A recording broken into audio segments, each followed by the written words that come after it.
What is up, guys? Welcome back to the channel. I know this might be like a very energetic intro, but I just got a lot of energy. This is the Barcelona versus Real Betis match preview, so let's get into this. Now, I do want to get into Betis' star man, Antony, who is on the hottest run of form in his life right now, and Betis are undefeated in 6 games. So if they win here, it will be the longest winning streak ever.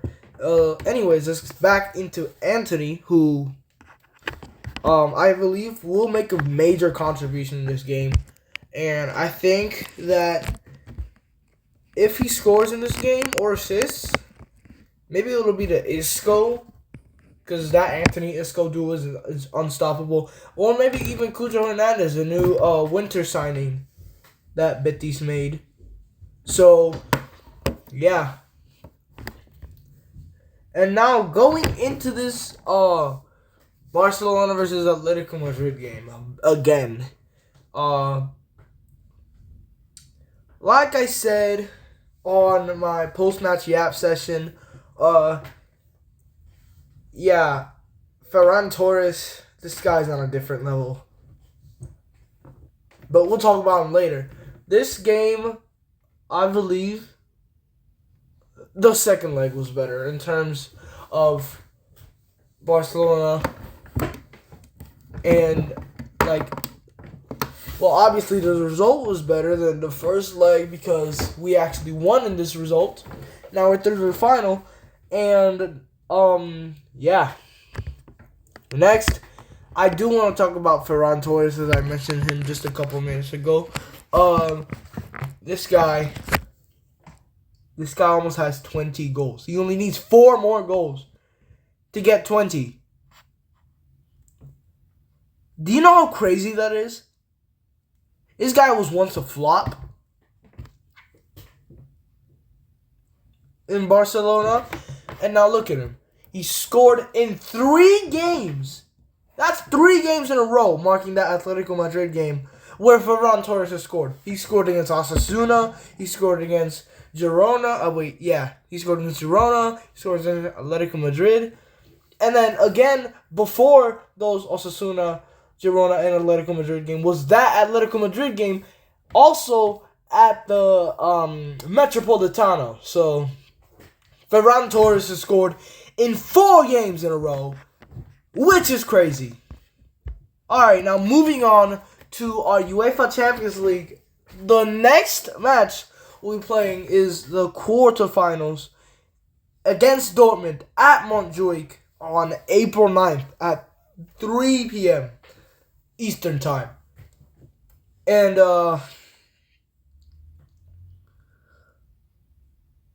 Dortmund, with the form they've been in, I believe this could be like an easy win for us, like 4-1 on aggregate. But I do think Dortmund could give us some struggle if they play a low block system, which I don't think they do.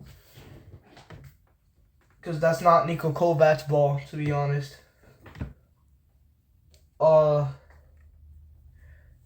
And Barcelona, unbeaten so far in 2025, look to extend the winning streak if they had won this match against Real Betis. Because now, actually diving deep into this match, this is a very crucial match for both teams here, Barcelona and Betis. Because Betis are fighting for a top 5 finish, a Europa League spot, while Barcelona are also here aiming to further separate themselves from Real Madrid and Atletico Madrid, even though they're already 9 points clear of Atletico Madrid. If they win this game, they'll be on 69 points. 69. Good. Alright, so anyways, moving on to Rafinha, who in that, so Barcelona posted a video of the players walking out of the stadium, and Rafinha was seen like he was still like pumping his hand and everything, but he didn't seem as excited as the other players. So I think that Argentina versus Brazil game really took a toll on Rafinha, which is not something that is good necessarily for Barcelona, because Rafinha is one of our star players, and plus his mentality might be waning and returning back to that mentality of pre-Hansi Flick, which does not look good for Rafinha.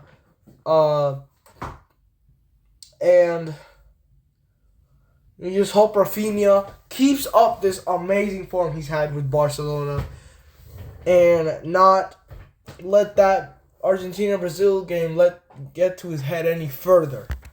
Next up, I want to talk about Lewandowski, who did score 3 games in a row: Atletico Madrid, Osasuna, and Girona, as well as Ferran Torres, who did also score in all 3 of those games. Well, I'm talking about the one on that Sunday in March.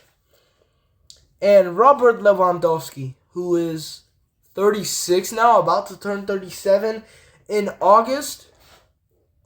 Man, Onk still got it, to be honest. This guy, Buddy is still putting these numbers up at 36 years old. Now, do I think we should sell him in the summer? Yes, because he is getting kind of old and his finishing isn't what it used to be.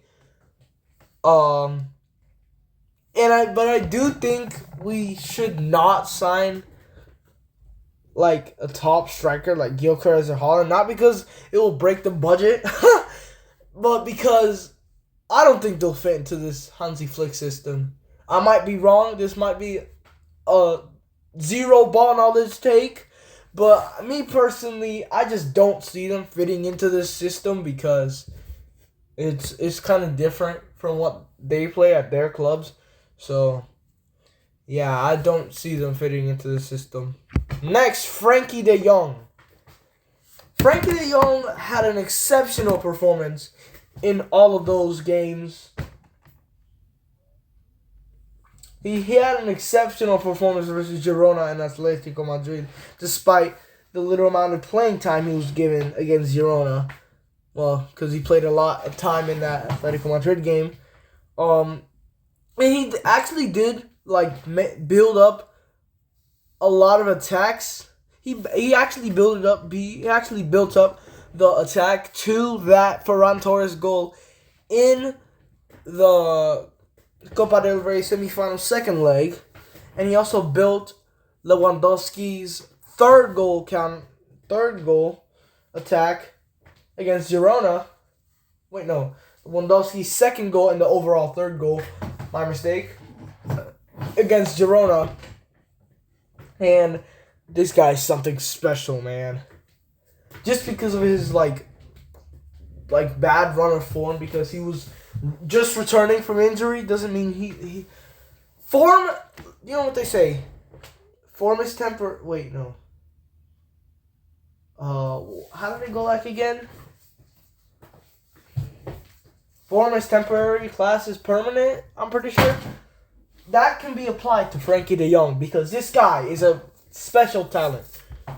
Next, Marc-Andre ter Stegen and his recovery, because he did return to training in a couple days ago, I'm pretty sure. After the Atletico Madrid game, I'm pretty sure. I might be wrong. But he did return to training, which is very good to hear.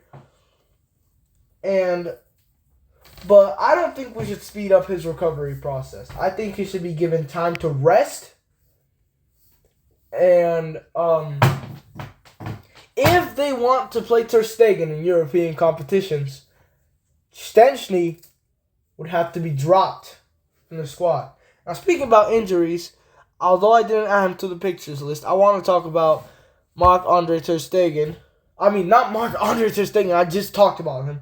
Andreas Christensen, who did just return yesterday from injury, which he might be able to play tomorrow, but I'm not sure if he can play. Next up, since you guys already saw it, the Copa del Rey final between Barcelona and Real Madrid on April 26th. I believe this game will be total dominance from Barcelona because Real Madrid don't have a tactic. Their defense is shit. Individual brilliance is not going to bail them out like it did last time.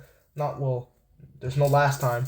Well, multiple times against like the likes of Leganés, Rayo Vallecano, Atletico Madrid in the first leg and second leg.